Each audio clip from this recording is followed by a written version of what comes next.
Good morning student. Today we will continue same chapter first EVS page number 8. देखो find out and tell what are the reasons of emergence of nuclear family. जो nuclear family होती है उसके उद्भव के क्या कारण होते हैं, ये सब आंसर आपको मन से करना है, नहीं तो मैं क्लासरूम में बता दूंगी. What is the difference between joint family and nuclear family. Nuclear family और जॉइंट फैमिली में डिफरेंस बताना. अंतर. Ask the elder members of your family what changes have taken place in the ways of celebrating festival with the passage of time. तो अपने परिवार के बड़े सदस्यों से पूछें कि समय बिताने के साथ साथ त्योहारों को मनाने के तरीकों में क्या क्या बदलाव होते हैं न्यूक्लियर फैमिली में. Make a table in your notebook and write down when do you visit your relatives. For example due to necessary work during festivals और ओकेजन. मतलब एक टेबल बनानी है जिसमें हमें ये लिखना है जो हमारे रिलेटिव्स है वो हमारे साथ रहते हैं या नहीं रहते हैं. अगर रहते हैं तो यस, नहीं रहते हैं तो नो, और अगर नहीं रहते हैं तो वो तुम उनसे कब कब मिलते हो. तो ये टेबल है, आपको बुक में फिल करना है अपने से. तो रिलेटिव्स है maternal grandfather grandmother, paternal grandfather grandmother, बुआजी फुफाजी मौसी मौसाजी. तो अगर रहते हैं तो यस, नहीं रहते हैं तो नो. नहीं रहते हैं तो वो तुमसे कब मिलते हैं, आप लोग कब मिलते हो एक दूसरे से, तो वो लिखना है आपको. ये आपको बुक में फिल करना है. एडॉप्शन मीन्स गोद लेना. Once day during rainy season. एक दिन बारिश के मौसम में Pooja and Neha went on a picnic a place far away from their school. Pooja और नेहा अपने स्कूल से दूर एक जगह पिकनिक मनाने गए. They enjoyed and played with their friends in the garden. उन्होंने गार्डन में अपने फ्रेंड्स के साथ एंजॉय किया एंड गेम खेले. Taking lunch in the garden, Arun, a classmate, asked Mayank, "Who is she with you?" बगीचे में दोपहर का भोजन करते समय, लंच करते समय एक सहपाठी, एक क्लासमेट अरुण, वह पूछता है मयंक से कि who is she with you, तुम्हारे साथ यह कौन है. तो मयंक कहता है this is my younger sister, यह मेरी छोटी बहन है. Arun, she was never seen with you earlier, इससे पहले कभी नहीं देखा तुम्हारे साथ. How did it happen suddenly, ऐसा अचानक कब हुआ. हैपन मीन्स हुआ, सडनली मीन्स अचानक, अर्लियर पहले. मयंक कहता है she is new to our family, यह हमारे फैमिली में न्यू है, नई है. माई पेरेंट्स हैव एडोप्टेड हर, मेरे पेरेंट्स ने, मेरे माता पिता ने इसे एडोप्ट किया है, गोद लिया है. Just as I am the son of my parents, जैसे मैं मेरे पेरेंट्स का बेटा हूँ वैसे ही द सेम वे, इसी तरह she is the daughter of to my parents है, मेरे पेरेंट्स की पुत्री है, बेटी है. So this is my sister, इसीलिए ये मेरी बहन है. She is very dear to me, ये मेरे लिए बहुत प्रिय है. डियर मीन्स प्रिय, प्यारी. शी वॉक्स विद मी, ये मेरे साथ चलती हैं. एंड इमिटेट्स मीन्स नकल करना, और मेरी नकल करती हैं. To provide legal protection to any relative और any other child is called adoption. Adoption क्या होता है, किसी भी रिश्तेदार या किसी अन्य बच्चे, रिश्तेदार के बच्चे किसी भी अन्य बच्चे को कानूनी सुरक्षा प्रदान करने के लिए जो गोद लेते हैं उसे एडॉप्शन कहते हैं. डू यू नो, क्या तुम जानते हो. From the perspective of children, the family is a family of orientation. The family serves to locate children socially and plays a major role in their inculturation and socialization. Perspective means होता है दृष्टिकोण, नजरिया. Orientation अभिविन्यास, inculturation अपमान, socialisation सामाजिकरण, socially सामाजिक.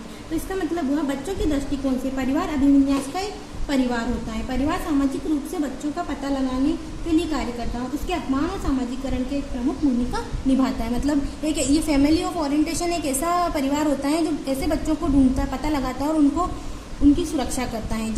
जो अनाथ होते हैं या जिनके पेरेंट्स उनकी देखभाल नहीं करते हैं, ऐसे बच्चों का पता लगाते हैं.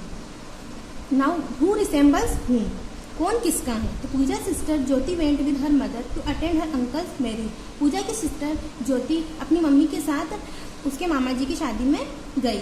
हर मौसी जी ऑल्सो कम हियर, उसकी मौसी जी भी वहाँ आई. She had a little baby, उनके पास एक छोटा बेबी थी गर्ल बेबी उनकी गोद में.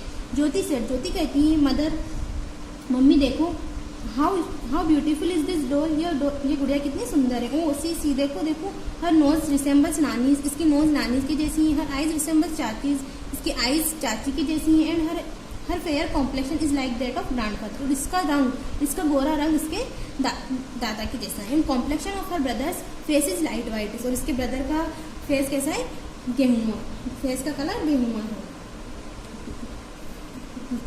तो ये इसकी मदर ज्योति एंड मोस्टली आपस में बात कर रहे हैं। Find out and write down which of your physical features resembles your family members.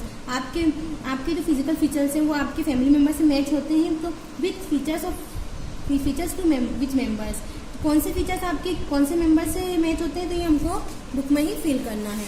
Features विशेषताएं, रिसेंबल्स टू किससे मैच होते हैं, तो face, eyes, nose, forehead, ears, complexion, ये आपको खुद को लिखना है यहाँ पर कि आपका फेस किससे मैच होता है, दादा दादी मम्मी पापा जो भी है। आईज किससे मैच होती है, नोज, फोरहेड, ईयर्स, कॉम्प्लेक्शन, तो आपको फिल बुक में करना है। ज्योति कहती है mother mummy in my class, मेरी क्लास में Preeti writes with her left hand. Preeti अपने लेफ्ट हैंड से लिखती है but her hand writing is very beautiful, उसकी हैंड राइटिंग बहुत सुंदर है। She has been also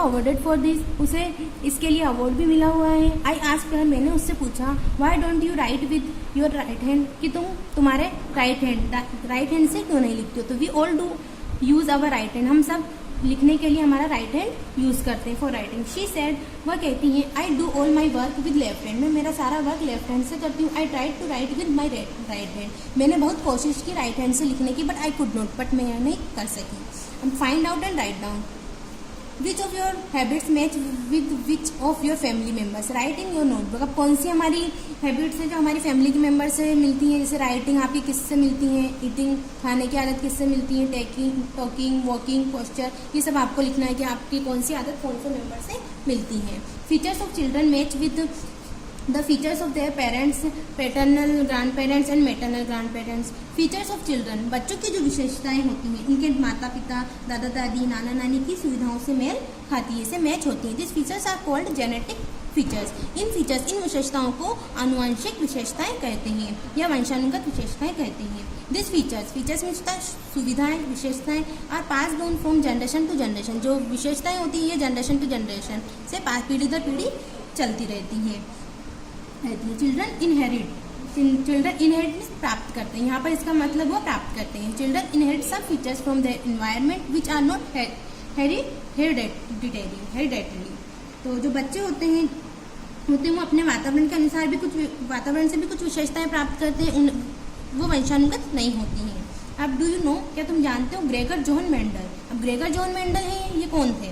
Gregor John Mendel through his work on pea plants, Gregor John Mendel ने उन्होंने मटर के पौधे पर discovered the fundamental laws of inheritance, so he is called the father of genetics. उन्होंने एक मटर के पौधे पर अपने काम के माध्यम से वंशानुगत के मूलभूत नियमों की खोज की थी। उन्होंने फंडामेंटल लॉज में मूलभूत नियम और इनहेरिटेंस वंशानुक्रम डिस्कवर्ड खोज की थी उन्होंने, तो इसीलिए उन्हें so he is called for father of genetics, इसीलिए उन्हें अनुवांशिक के पिता कहा जाता है, फादर ऑफ जनक कहा जाता है। डॉक्टर हरगोविंद खुराना। डॉक्टर हरगोविंद खुराना कौन थे? Doctor Hargobind Khorana wrote several research papers on determination of new genetic code, for this he was awarded the Nobel prize. Doctor Hargobind Khorana उन्होंने एक नए आनुवांशिक कोड के निर्धारण पर कई शोध पत्र लिखे थे, कई खोज पत्र लिखे थे। किस पे? आनुवांशिक निर्धारण पर, आनुवंशिक कोड के निर्धारण पर, इसीलिए उन्हें नोबेल पुरस्कार से भी सम्मानित किया गया। उन्हें कौन सा अवार्ड मिला था? उन्हें नोबेल प्राइज, नोबेल पुरस्कार। सारिका डिड अंडरस्टैंड, सारिका समझ गई थी that we are like our parents और other members of our family, कि हम अपने माता पिता या अपने परिवार के अन्य सदस्यों की तरह हैं।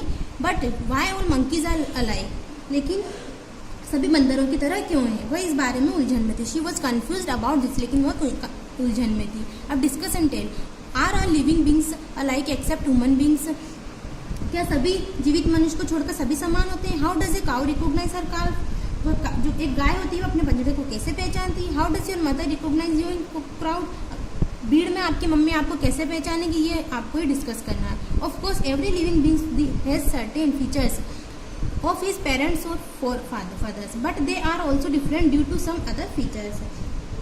बेशक प्रत्येक जीवित के पास अपने उसके माता पिता या पूर्वजों की कुछ विशेषताएं होती हैं, सभी के पास होती हैं विशेषता अपने माता पिता या अपने दादा दादी वगैरह की, लेकिन वे कुछ अन्य विशेषताओं के कारण भी भिन्न होते हैं। इवन टीन्स, जैसे कि यहाँ तक कि देख लो, जो टीन्स होते हैं ड्यू टू सेम फीचर्स, उनके सेम फीचर्स होते हैं, सम फीचर्स होते हैं तो are different from one another, कुछ जो फीचर्स होते हैं वो एक दूसरे से अलग होते हैं।